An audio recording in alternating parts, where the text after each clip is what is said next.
Now, the job of astronauts is to investigate the mysteries of the universe, but there's a strange noise perplexing them on the International Space Station. Have a listen.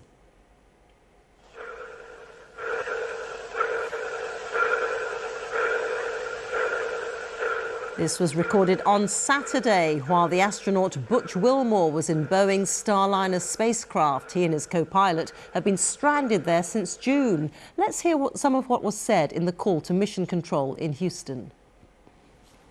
There's a strange noise coming through the speaker, and I didn't know if you could connect into the Starliner and let me keep mic and let you hear. I don't know what's making it.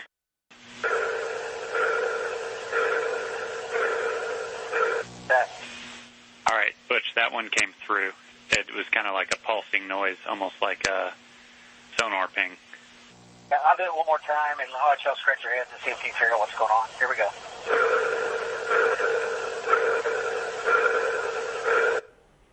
Well, after hours of speculation, the mystery has now been solved. In a statement, NASA said that the strange sound had now stopped and was in fact feedback from the speaker, the result of an audio configuration between the space station and Starliner spacecraft.